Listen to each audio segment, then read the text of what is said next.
आप एक दिन सुबह सुबह मनी कंट्रोल पर यह पढ़ते हो कि सुजलॉन कंपनी को एक 20,000 करोड़ का गवर्नमेंट कॉन्ट्रैक्ट मिलने वाला है। न्यूज 5 मिनट पहले ही ब्रेक हुई थी। आप तुरंत अपने जीरोधा अकाउंट में कैश लोड करके मार्केट खुलने का इंतजार करने लगते हो।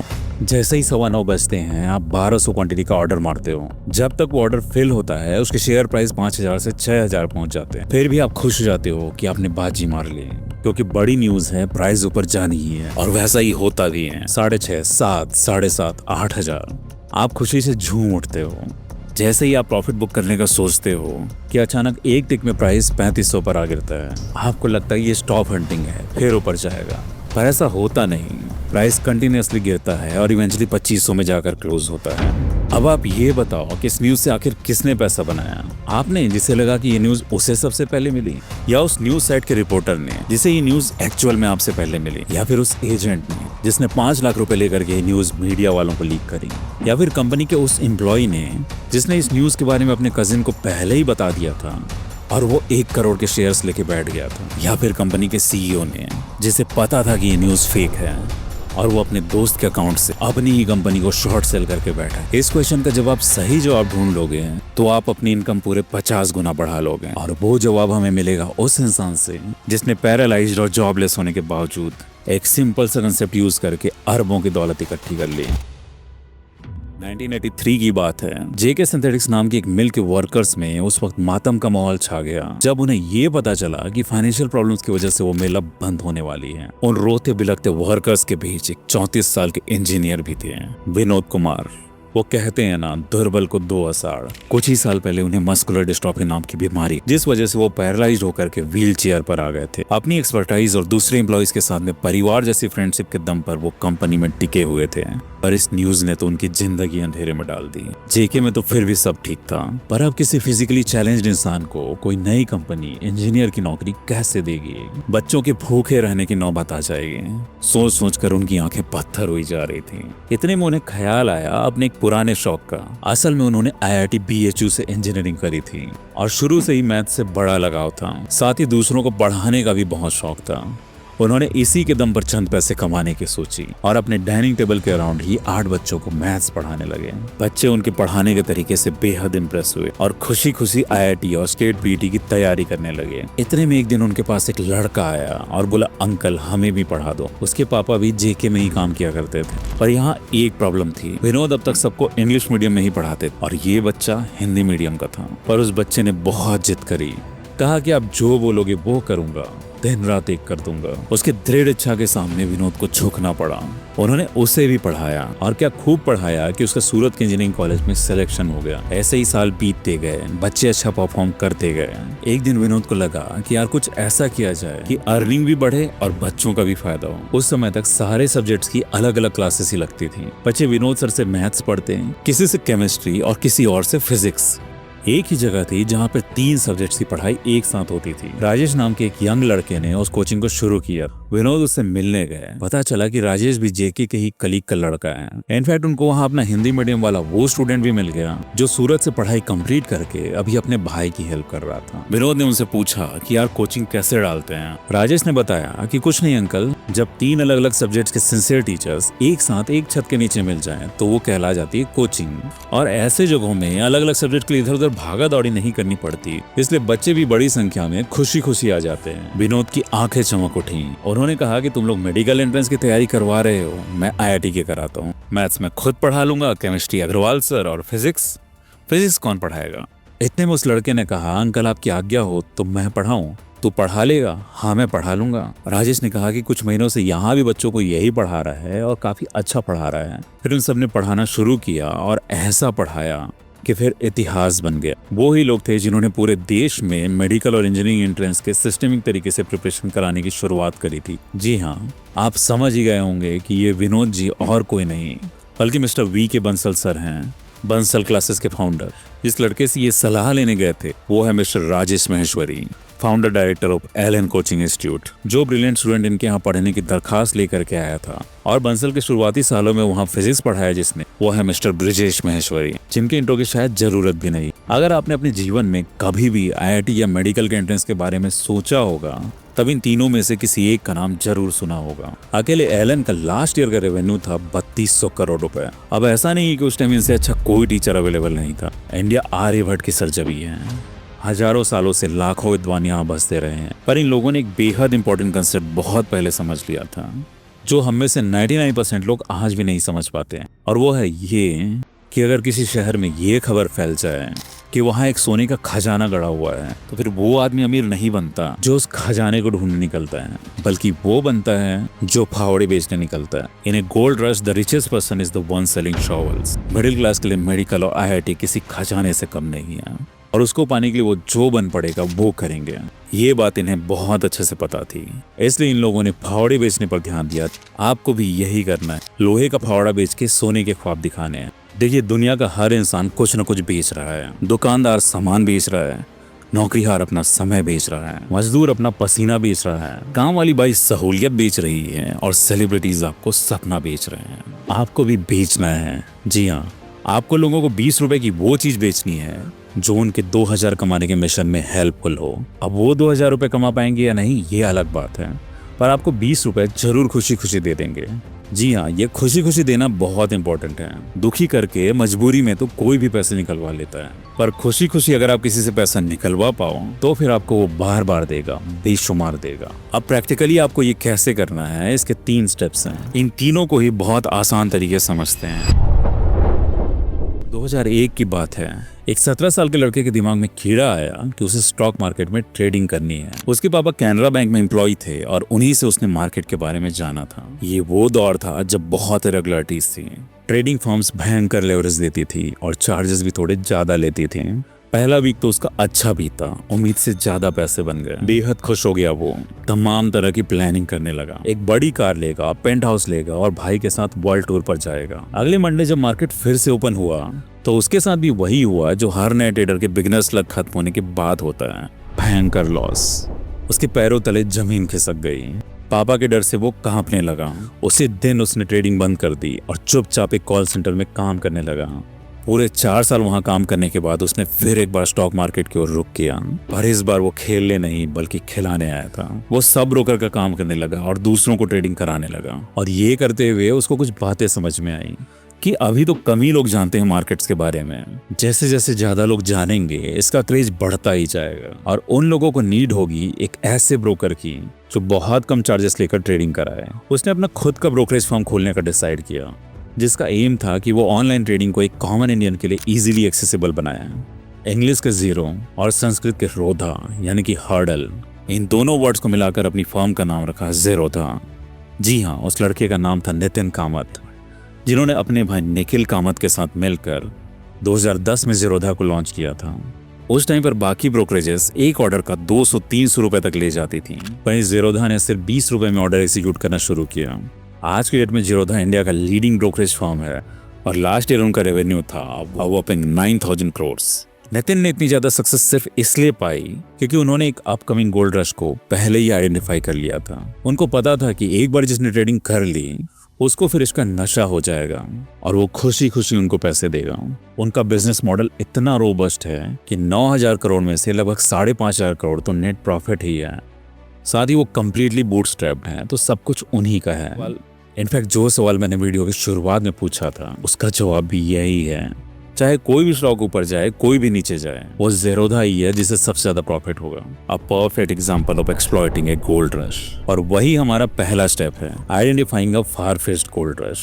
भावेश अग्रवाल ने काफी पहले भांप लिया था कि ईवी का बूम आएगा। लोग पेट्रोल के एवर राइजिंग प्राइसेस से बचने के लिए ईवी की तरफ ही रुख करेंगे। एनवीडिया ने एआई रिवॉल्यूशन के 10 साल पहले इसको एंटिसिपेट कर लिया था और उसके लिए स्पेसिफिक चिप्स बनाने शुरू कर दिए थे, और जब वो आया दे मेड ट्रिलियंस। आप भी ऐसा कर सकते हो। सबसे बेस्ट तरीका तो है अपने आसपास हो रहे डेवलपमेंट्स पर नजर रखना। अगर आप गहराई से देखोगे तो फ्यूचर में होने वाले बूम्स के साइन आपको अभी दिख जाएंगे। अभी एआई का जमाना चल रहा है, हर तरफ एआई आ चुका है, ऐसे भी जगहों पर जहां किसी को उम्मीद ही नहीं थी। कई लोगों को लगने लगा है कि एआई में अभी और कुछ नहीं किया जा सकता, इट्स सैचुरेटेड, पर ऐसा नहीं है। इनफैक्ट गूगल के एक्स सीईओ एरिक स्मिथ ने अभी कुछ ही दिन पहले कहा था कि AI revolution is under hype, यानी कि पिक्चर तो अभी बाकी है। अभी भी आपके पास इस गोल्ड रश में शॉवेल बेचने की लाखों अपॉर्चुनिटीज अवेलेबल हैं। एग्जाम्पल के तौर पर इन बड़े बड़े जायंट्स के बीच में एक छोटे से सॉफ्टवेयर डेवलपर ने एआई के गोल्ड रश को एक्सप्लॉइट करके कैसे लाखों बना लिए, ये मैं आपको अभी बताता हूँ। देखिए, लॉ फर्म्स ऐसी जगह हैं जिनको चैट जीपीटी जैसे एआई टूल्स का यूज करने का बड़ा मन है। उनके पास लाखों पुराने केसेस रहते हैं जिनको अगर एआई क्विकली रीड करके उसमें से डेटा दे दें तो उनका बहुत सारा समय और एफर्ट्स बच जाए। पर प्रॉब्लम ये है कि उनका डेटा इतना कॉन्फिडेंशियल होता है कि वो उसे इन नॉर्मल एआई मॉडल्स को रीड करने नहीं दे सकते। ऐसे में एक डेवलपर ने अभी एक लॉ फर्म के लिए एक कंप्लीटली प्राइवेट एआई सेटअप ही रेडी करके दे दिया, जो कि llama 3 70B पर बेस्ड है। 12A100 GPUs को यूज करके CoreWeave पर प्राइवेटली होस्टेड है और एक सिंपल, क्लीन, स्ट्रीमलाइट बेस्ड यूआई तैयार किया गया है, जो कि लॉ फर्म के स्टब्स को फ्रैक्शन ऑफ सेकंड में वो इन्फॉर्मेशन डिस्प्ले कर देता है जिसे ढूंढने में उन्हें पहले घंटों लग जाते थे। मजे की बात देखिए, जब उस डेवलपर ने इस इन्फो को रेडिट में पोस्ट किया, एक दूसरे यूजर ने कहा, अभी मैं इस इन्फो को चैट जीपीटी में डालकर पूछता हूँ कि इस तरीके की दूसरी जॉब अपॉर्चुनिटी ढूंढे मेरे लिए। ऐसे कस्टमाइज्ड प्राइवेट एआई मॉडल की नीड सारे बड़े हॉस्पिटल्स, यूनिवर्सिटीज, एमएनसीज, यहाँ तक कि गवर्नमेंट ऑफिसेस को भी पड़ेगी, और इसके लिए वो कैटेगरिकली स्मॉल इंडिविजुअल डेवलपर्स को ही हायर करेंगे ताकि प्राइवेसी बनी रहे। आप यहाँ कह सकते हो कि हमें तो कोडिंग नहीं आती, हम क्या करें। ये तो बस एक एग्जांपल हुआ, ऐसी लाखों अपॉर्चुनिटीज अवेलेबल हैं। उनको कैच करने के लिए एक ऐसी वेबसाइट है जो आपको महीनों पहले ही उन टॉपिक्स के नाम दे देती है जिनमें लोगों का इंटरेस्ट बढ़ रहा है, यानी कि गोल्ड रश आने वाला है। उस साइट का नाम ही है explodingtopics.com। इलेक्ट्रिकल अप्लायंसेस में एयर फ्रायर्स आजकल काफी पॉपुलर हैं। उन्होंने इसे 2019 में ही भांप लिया था। उसी तरह से शिलाजीत हनी अभी ट्रेंड में है, उन्होंने इसे 2021 में ही कैच कर लिया था।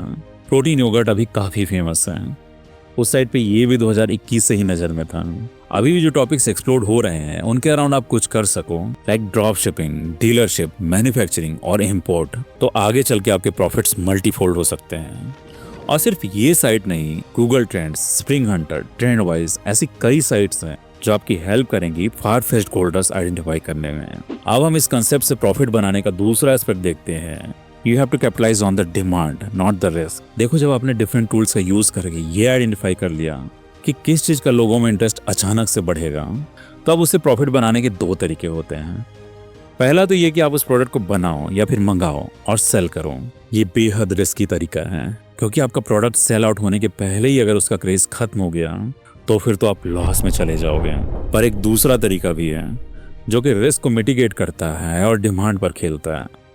इनफैक्ट उसी तरीके को यूज करके दो मिडिल क्लास लड़के इस साल के इंडिया के यंगेस्ट बिलियनियर बने हैं। 2013 में आईआईटी रुड़की के दो स्टूडेंट्स हर्षिल माथुर और शशांक कुमार अपनी इंजीनियरिंग के लास्ट सेमेस्टर में एक साइड प्रोजेक्ट पर काम कर रहे थे। उन्होंने एक छोटी सी वेबसाइट बनाई थी जिसका पर्पस था इवेंट के लिए रजिस्ट्रेशन फी लेना। बस 100-200 रुपए लोगों से ऑनलाइन लेने थे। पर जब पेमेंट गेटवे लगवाना चाहा तब उनके होश उड़ गए। 6 महीने का बैंक स्टेटमेंट, 50,000 की सिक्योरिटी डिपॉजिट, 15 दिन का अप्रूवल टाइम, ये सारी रिक्वायरमेंट्स थी। उस टाइम इंडिया में ऑनलाइन पेमेंट्स लेना बेहद कॉम्प्लिकेटेड था, ऑलमोस्ट ए नाइटमेयर। वहीं दूसरी तरफ इंडिया में ऑनलाइन ई कॉमर्स अपने स्टार्टिंग फेज में थी। उन लड़कों को यह समझ आ गया था कि आने वाले समय में हर चीज ऑनलाइन ही बिकेगी। They saw a massive opportunity there. उन्होंने तुरंत एक ऐसा पेमेंट गेटवे बनाने का डिसाइड किया जिसमें कॉलेज स्टूडेंट तक सिर्फ 2 मिनट में ऑनबोर्ड हो जाए और उसे यूज कर सके। कॉलेज खत्म हुआ, दूसरे सारे जॉब ऑफर छोड़कर वो इस आइडिया पर काम करने बैंगलोर आ गया। दोनों ब्रिलियंट माइंडेड तो थे ही, कड़ी मेहनत करके जल्दी अपना प्रोटोटाइप रेडी कर लिया। पर उस टाइम इंडिया का बैंकिंग सिस्टम ब्रिलियंस पर नहीं, बाबूगिरी पर चलता था। 2014 तक हर्षिल और शशांक ने इंडिया के लगभग हर बैंक दरवाजा खटखटा लिया और हर जगह डिसअपॉइंटमेंट ही मिली। आपके जैसे कल के लड़कों को पेमेंट इंफ्रा का एक्सेस देना टू रिस्की। क्या गारंटी है कि आप 6 महीने भी चलोगे, एक भी बैंक पार्टनर एग्री नहीं हुआ। अब एक पेमेंट गेटवे बिना बैंक्स के पार्टिसिपेशन के नहीं बन सकता था। All their hopes were dying. ऐसे करते करते 1 साल बीत गया, उनकी जमा पूंजी खत्म होने को आ गई। शशांक ने प्रपोज किया कि चल कहीं जॉब ढूंढ, वरना भूखे मरेंगे। पर हर्षिल ने कहा, अगर इंडिया में कोई नहीं सुन रहा तो हम बाहर चलते हैं। Will try to crack Y Combinator. Y Combinator Silicon Valley के स्टार्टअप्स का एक महाकुंभ जैसा है। यहीं से एयरबीएनबी, ड्रॉपबॉक्स, रेडिट जैसे लेजेंड्स को शुरुआती फंडिंग मिली थी। लेकिन सिलेक्शन के चांसेस लेस देन 1%, और उसमें भी Indian fintech next to impossible. फिर भी दोनों ने बड़ी हिम्मत दिखाते हुए अपने प्रोटोटाइप के साथ अपना एप्लीकेशन भेज दिया। 3 हफ्तों तक कोई जवाब नहीं आया।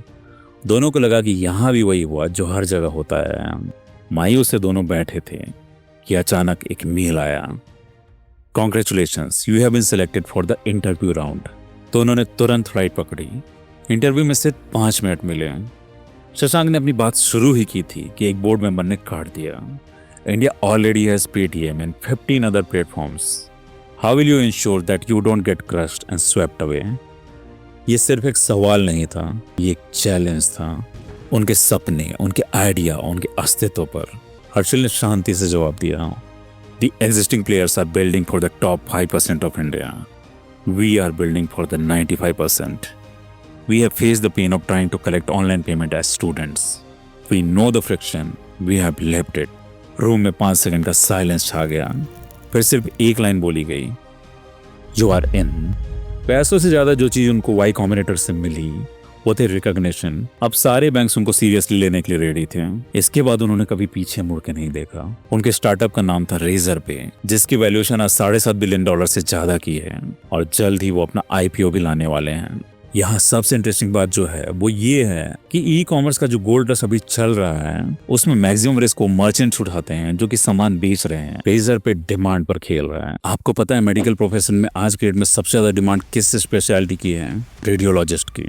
वो डॉक्टर जो कि एक्सरे, सीटी और एमआरआई की फिल्म्स देख करके फाइंडिंग्स बताते हैं। अब पेशेंट को समझने, समझाने, ट्रीट करने, कॉम्प्लिकेशन से जूझने, ये सारा रिस्क दूसरे डॉक्टर्स लेते हैं और रेडियोलॉजिस्ट इन्वेस्टिगेशन के डिमांड पर खेलते हैं। आपको भी ऐसा ही कुछ करना है कि कहीं कोई गोल्ड रश होता दिखे तो आप उसके डिमांड वाले साइड को पकड़ो, ना कि रिस्क वाले साइड को।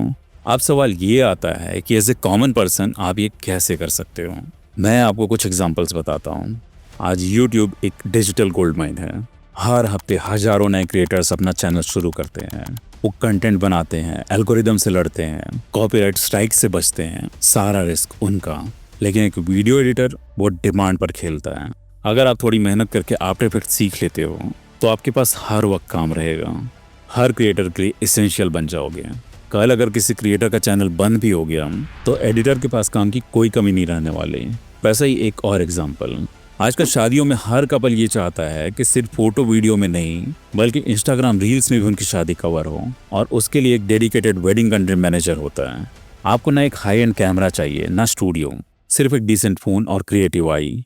बिना किसी रिस्क के सिर्फ आप मोमेंट्स कैप्चर कर रहे हो और उनको रील्स बना कर दे रहे हो। हर सेकंड टीचर या प्रोफेशनल आज अपना ऑनलाइन कोर्स बनाना चाहता है, लेकिन उसको समझ नहीं आता कि कोर्स बनाएं कैसे, कहाँ अपलोड करें, कैसे पेमेंट लिंक भेजें, कैसा स्ट्रक्चर हो, कैसे ईमेल ऑटोमेशन चले। आपको ऑनलाइन टूल्स जैसे कि थिंकिफिक, टीचेबल, गमरोड, नोशन, इन सब का बेसिक नॉलेज चाहिए और आप इन लोगों के लाइफ सेवर बन जाओगे। रिस्क बिल्कुल नहीं। कोर्स बिके या फिर फ्लॉप हो, आपने अपना पैसा पहले ही बना लिया है। अब हम तीसरी और सबसे इंपॉर्टेंट बात समझते हैं जिससे कि आपके प्रॉफिट्स मैक्सिमाइज हो और आप अपनी 7 पुश्तों के लिए दौलत कमा लो, and that is sell eggs not the hen. आपको पता है कोचिंग का मैक्सिमम रेवेन्यू किन बच्चों से आता है? वो बच्चे जो उनके यहाँ पढ़कर सेलेक्ट नहीं हो पाते। जी हाँ, यही बच्चे उनकी कोचिंग में अगले साल दोबारा आएंगे। बस करना ये है कि उनके दिमाग में ये बात बैठा दी जाए कि अगर वो सेलेक्ट नहीं होते हैं तो गलती उनकी तैयारी में थी, ना कि उस कोचिंग में। कोचिंग्स के सेशन के जो आखिरी कुछ महीने होते हैं उनमें सारे बच्चों के नाम और फोन नंबर्स अलग अलग ग्रुप्स में लिस्ट कर दिए जाते हैं। एक एक ग्रुप की रिस्पॉन्सिबिलिटी एक एक टीचर को दी जाती है जो कि पीरियोडिकली बच्चों को फोन करेगा और उन्हें मोटिवेट करने के लिए 2-4 लाइन्स बोलेगा। बच्चों को भी ये कहा जाता है कि अगर कोई प्रॉब्लम हो तो वो उन्हें फोन कर सकते हैं। यहाँ तक तो सब ठीक है। कई टीचर जेन्युइनली हेल्पफुल होते हैं, कई इस पर ध्यान नहीं देते। एक आध बार बच्चों को फोन कर लिया बहुत है। जिस टीचर ने 10 बार फोन करने के बाद भी बच्चों का फोन नहीं उठाया होता है वो भी एग्जाम वाले दिन तुरंत फोन करता है और रैंक पूछता है। अगर रैंक अच्छी आई तो वो बच्चा उनके एडवर्टाइजमेंट लिस्ट का हिस्सा बन जाता है, और अगर नहीं तो फिर वो चुपके से उस बच्चे के कान में एक बात डाल देते हैं, कोई नहीं बेटा, अगले साल हम दुगनी तैयारी करेंगे और एग्जाम फोड़ के रहेंगे। सिर्फ ये ही नहीं, सारे टीचर्स अगर 1 घंटे की क्लास लेते हैं तो उसमें से 20 मिनट मोटिवेशन देने में यूज किए जाते हैं ताकि बच्चे पम्प्ड अप रहें और उस टीचर के बारे में एंड बाय एक्सटेंशन उस कोचिंग के बारे में हमेशा पॉजिटिव थॉट से रखें, चाहे उनकी खुद की रैंक आए या ना आए। कई इंस्टीट्यूट्स इतना इफेक्टिवली इसे कर रहे हैं कि हालत यह है कि बच्चे उनके लिए आपस में लड़ने को तैयार हो जा रहे हैं। इसका भी एंड गेम यही है कि बच्चा ड्रॉप लेता रहे और हर ड्रॉप में उन्हीं का इंस्टीट्यूट चूज करे। And this my friend is a perfect subscription plan. पहले तो गोल्ड रश ढूंढो, उसमें फावड़े बेचो, और अब उन फावड़ों की क्वालिटी भी ऐसी रखो कि एक ही आदमी को बार बार फावड़े खरीदने पड़े। ऑब्वियसली एथिकल नहीं है, पर हर वो कंपनी जो पैसा बना रही है यही कर रही है, और उनमें सबसे ऊपर नाम आता है एप्पल का। 9 जनवरी 2007 जब से स्टीव जॉब्स ने आईफोन को लोगों के सामने नायाब तरीके से पेश किया, तभी से एप्पल के लिए लोगों का गोल्ड रश शुरू हो गया। उस टाइम तो स्मार्टफोन्स ही नए नए आए थे, हर किसी को इसकी नीड थी। उसमें भी एप्पल ने अपने डिजाइन और कैपेबिलिटी से सबको बेहद इंप्रेस कर दिया था। So the iPhone was selling like a hot cake. पर कुछ ही सालों में आईफोन्स की रोबस्ट क्वालिटी एप्पल के लिए सिरदर्द बन गई। अगर सब लोग आईफोन्स लेकर बैठ जाएंगे तो फिर रेवेन्यू कैसे बढ़ेगा। स्टीव जॉब्स ने लॉन्च के पहले ही इस सिचुएशन का सॉल्यूशन ढूंढ लिया था। उन्होंने सिर्फ आईफोन्स नहीं बेचे, बल्कि एक पूरा इकोसिस्टम तैयार किया। एप्पल के लैपटॉप्स एप्पल के फ़ोन से इजीली कनेक्ट हो जाते हैं, वहीं विंडोज़ के बिल्कुल नहीं। आईफोन सिर्फ अपने चार्जर से चार्ज होगा, एंड्रॉयड की तरह दूसरों से नहीं। IPhone to iPhone files easily transfer हो जाएंगी, पर एंड्रॉयड में बहुत मुश्किल से। इन सारी टैक्टिक्स का एम था कि अगर घर का एक मेंबर आईफोन लेके फंस गया तो फिर वो पूरी फैमिली को अपने साथ ले आए। यहाँ तक तो फिर भी ठीक था। लाइन तब क्रॉस हो गई जब एप्पल ने प्लान्ड ऑब्सोलेंस करना शुरू कर दिया। जी हाँ, एप्पल जानबूझकर अपने पुराने मॉडल्स को स्लो करने लगा ताकि वो नए मॉडल्स बेच सके। 2017 के अराउंड बहुत से लोगों ने कंप्लेन किया कि नए सॉफ्टवेयर अपडेट के बाद उनकी बैटरी बहुत कम समय के लिए चलती है। उन्होंने एप्पल कस्टमर केयर को फ़ोन किया तो वहाँ से कोई जवाब नहीं आया। फाइनली थक हार कर उन लोगों ने कोर्ट में केस किया। शुरू में तो एप्पल ने ऐसा कुछ करने से मना कर दिया, पर जब जजेस स्ट्रिक्ट हुए तब उन्होंने कबूल किया कि वो ऐसा कर रहे हैं, और रीज़न ये दिया कि ऐसा करके वो ये इंश्योर कर रहे हैं कि लोगों के फ़ोन्स ज़्यादा दिन तक काम करें। It's a feature not a bug. यहाँ तक कि उन्होंने यूएस, फ्रांस और कनाडा में कई मिलियन डॉलर्स खर्च कर दिए इन लॉ सूट्स का कंपनसेशन देने में, पर इस अनएथिकल प्रैक्टिस को बंद नहीं किया, क्योंकि उन्हें अच्छे से पता है कि never sell the hen, sell only the eggs, and that is precisely why they are the most valuable company in the world. Printer industry तो इस टेक्निक का और भी खतरनाक यूज करती है। अगर आप प्रिंटर खरीदने जाओ तो वो बड़ा सस्ते में मिलता है, पर वहीं जब उसकी इंक रिफिल कराने जाओ तो वो प्रिंटर की कॉस्ट से कहीं ज़्यादा का पड़ता है। कुछ ही साल पहले डेविड लिक्राफ्ट नाम के एक न्यूयॉर्क रेजिडेंट ने कैनन को सू किया था पूरे $5 मिलियन के लिए। उनका कहना था कि कैनन जिस प्रिंटर को 4-in-1 कहकर बेच रहा है उसमें कोई एक इंक खत्म हो जाए तो पूरा प्रिंटर काम नहीं करता। मतलब अगर लाल रंग खत्म हो गया तो आप ब्लैक एंड व्हाइट प्रिंट भी नहीं निकाल सकते, और उससे भी आउटरेजियस कि आप स्कैन भी नहीं कर पाओगे। कैनन ने कोर्ट में क्या जवाब दिया पता है? उनका प्रिंटर इंक्स का यूज प्रिंटर को कूल करने के लिए भी करता है। अगर एक भी इंक खत्म हो गई तो उनका प्रिंटर गर्म हो जाएगा और उसमें डैमेज हो जाएगा। आप समझ ही सकते हो कि इस नॉन आंसर का स्कैनिंग से कोई लेना देना नहीं है। ये सब कैनन की चाल थी, लोगों को अननेसेसरीली नए कार्टेज खरीदवा कर अपने प्रॉफिट बढ़ाने के लिए। एचपी कैनन से एक कदम और आगे हैं। उन्होंने तो कुछ मॉडल्स में ये प्रोविजन कर दिया था कि वो प्रिंटर और कार्ट्रिज एक पर्टिकुलर डेट के बाद काम करना ही बंद कर देते थे, भले ही उनमें इंक बची हुई क्यों ना हो। जैकी ब्लेनिस नाम के एक आदमी ने उन पर क्लास एक्शन लॉसूट फाइल किया। एचपी ने उसे $5 मिलियन पटाए, पर अपनी गलती नहीं मानी। जियो ने भी शुरू में डेटा फ्री करके ऐसा गोल्ड रश क्रिएट किया कि सारे ग्राहक उनके साथ जुड़ गए। फिर उन्होंने उनको चार्ज करना शुरू किया। आज की डेट में इंडिया का हर आदमी अंबानी जी को हर महीने $250 का चंदा देता है।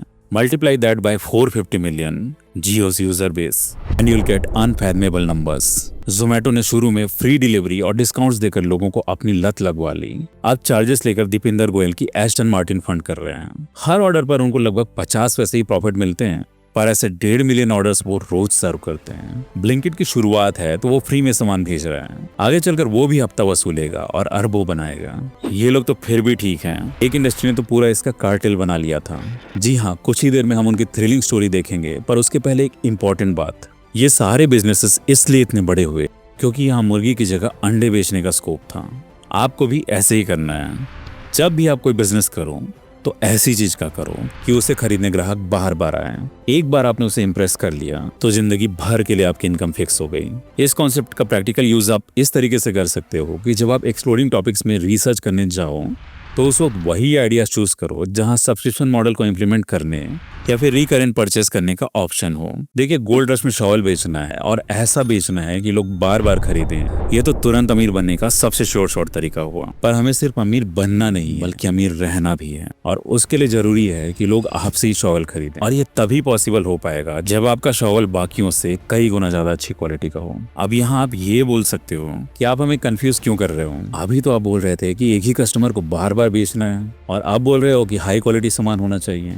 अगर हाई क्वालिटी सामान होगा तो कोई उसे दोबारा क्यों खरीदेगा। There is a difference between quality and longevity. Extremely high quality product बनाकर भी लोगों से बार बार पैसे लेना पॉसिबल है कैसे, ये जानने के लिए हमें विराट कोहली का एक सीक्रेट जानना होगा। 2011 की बात है, हार्वर्ड यूनिवर्सिटी में विल अहमद नाम का एक स्टूडेंट खुशी से नाच उठता है जब उसे ये पता चलता है कि उसे स्क्वाश टीम का कैप्टन बनाया गया है। वो दिन रात मेहनत में लग जाता है अगले इंटर यूनिवर्सिटी कंपटीशन में फर्स्ट पोजीशन लाने के लिए। पर काफी इंटेंसिव ट्रेनिंग के बाद भी उसकी परफॉर्मेंस नहीं सुधरती है और वो मैच हार जाता है।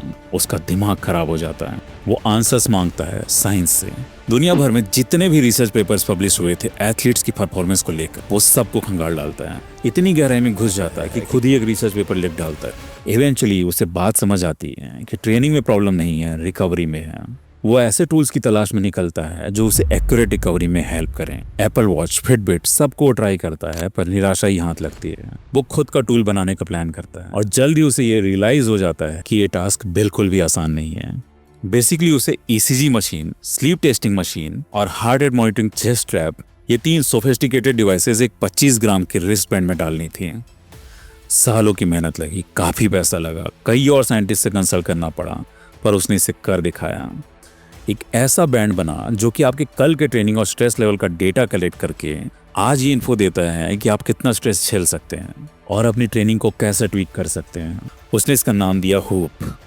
हूप क्वालिटी के मामले में अपने कंपटीशन से कहीं बेहतर था, क्योंकि वो हर दिन अप्रॉक्स 50 MB डेटा कलेक्ट करके एनालाइज करता था, अपने कंपटीटर्स से 1000 गुना ज्यादा।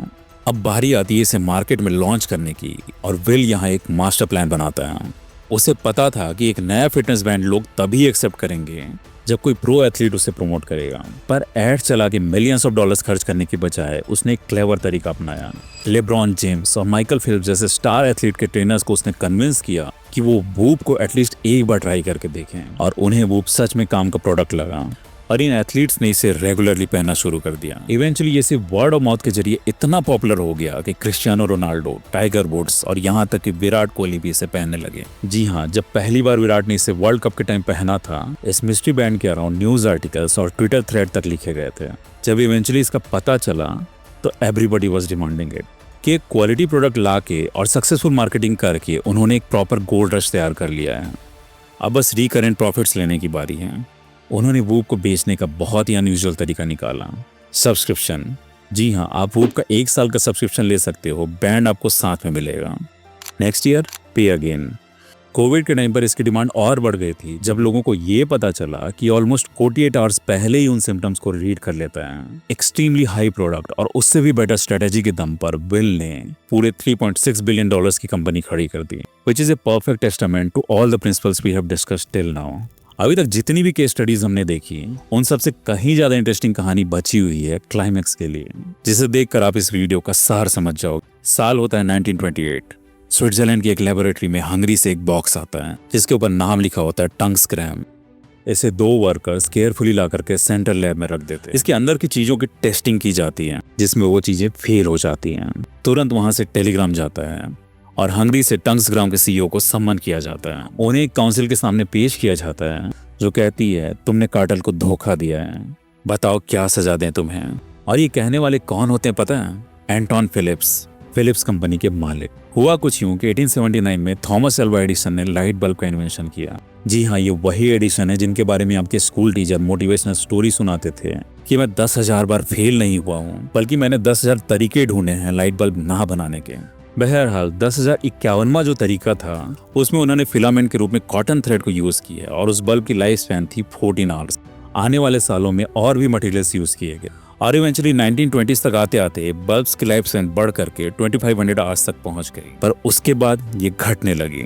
वजह थी एक कॉन्स्पिरेसी। जी हाँ, अगर कोई एक ही बल्ब सालों तक चलता रहे तो फिर कंपनियां अगला बल्ब किसे बेचेंगी। इसके सॉल्यूशन के लिए उन्होंने 1924 में जिनेवा में एक सीक्रेट मीटिंग बुलाई, जिसमें फिलिप्स, जनरल इलेक्ट्रिकल्स और ऑसराम जैसी पूरी दुनिया की मेजर बल्ब मैन्युफैक्चरिंग कंपनीज ने पार्टिसिपेट किया। उन सब ने मिलकर एक ग्रुप बनाया, Phoebus cartel. Phoebus is the name of Greek God of light. इस कार्टेल का एक ही काम था, ये इंश्योर करना कि कोई भी कंपनी 1000 घंटे से ज्यादा की लाइफ स्पैन वाला बल्ब ना बनाए। इनफैक्ट जो भी कंपनी इस रूल को वायलेट करती थी उस पर फाइन लगाया जाता था। जो आपने कुछ देर पहले टंग्सग्राम का इंटरोगेशन देखा, वो भी इसी कार्टेल का काम था। इनफैक्ट ये वर्ल्ड का पहला ऐसा कार्टेल था जिसकी रीच पूरे ग्लोब में थी। इसके पहले इतना बड़ा कार्टेल लीगल तो क्या इलीगल तरीके से भी नहीं बनाया गया था, और इस मूव से उन्हें बहुत ज्यादा फायदा भी हुआ।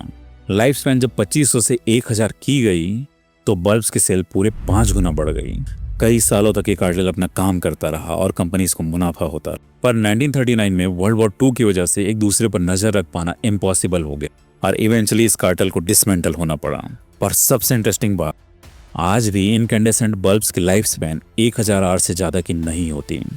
ये कहानी इस बात का ज्वलंत उदाहरण है कि बिजनेसेस अपना प्रॉफिट बनाने के लिए किस हद तक जा सकते हैं, और आपको भी एक्सट्रीम मेजर्स उठाने से कभी घबराना नहीं चाहिए। इस वीडियो को लिखते वक्त एक बहुत ही इंट्रिगिंग थॉट याद आया कि अगर महेश्वरी ब्रदर्स और बंसल साहब ने शुरुआत नहीं की होती और इंडिया में कोचिंग कल्चर होता ही नहीं, तो भी एग्जैक्टली उतने ही बच्चे सेलेक्ट होते जितने आज हो रहे हैं। फिर आखिर इस कोचिंग इंडस्ट्री का क्या ही मतलब हुआ। इस पर एक बहुत ही इंटरेस्टिंग स्क्रिप्ट मैंने लास्ट ईयर से लिख रखी है। आप कहो तो उसे वीडियो के फॉर्म में उतारने का काम शुरू किया जाए। कमेंट्स में आज्ञा का इंतजार रहेगा, देना जरूर। साथ ही ये वाली वीडियो कैसी लगी please do tell. Thank you.